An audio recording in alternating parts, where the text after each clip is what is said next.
যোগা করতে আমি ভীষণই ভালোবাসি, খুব যেন রিল্যাক্স ফিল হয়, কিন্তু কয়েকদিন থেকে আর হাতে সময় হচ্ছে না। আজকে রান্নাবান্না সারার পর একটু হাতে সময় পেয়েছিলাম, বেলা অনেকটাই হয়ে গেছে, কিন্তু তাও আমি একটু যোগা করে নিলাম। ওইদিকে বর্মশাও চলে এসেছিলো, তারপর চটজলদি রান্নাঘরে এসেছি, এদিকে রুটিটা করে নিলাম।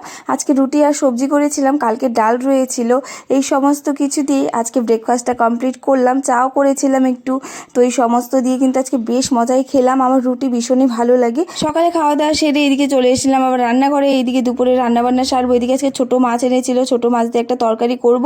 নিরামিষ সবজি ছিল সকালে, ভেন্ডি আলু ভাজা করেছি, ডাল করলাম, আর ওদিকে করেছিলাম মাছের ঝোল। আজকে এতটুকুই রান্না করেছি। আর কয়েকদিন থেকে ফ্রিজ থেকে জল পড়ছে। আজকে আবার সকালেই দেখেছি এই ড্রেনেজ হোলটা নষ্ট হয়ে রয়েছে, মানে অনেকটাই নোংরা হয়ে রয়েছে। আমি তো বুঝতেই পারিনি, আমি তো খুব টেনশনের মধ্যে ছিলাম, মানে কি হলো না হলো। সকালে আজকে দেখেছি তো ভাবলাম এখনই পরিষ্কার করে দিই। ওদিকে আবার জল পাস না হলে ফ্রিজের সামনটা পুরোটা জল ভিজে থাকে। আর হাঁটতে হাঁটতে একটু বানাসপাড়ার দিকে এসেছি, দেখি আজকে হলো ছট পূজাও রয়েছে। তো চলুন আজকে দিন এতটুকু রাখছি, দেখা হবে নতুন ভিডিওতে।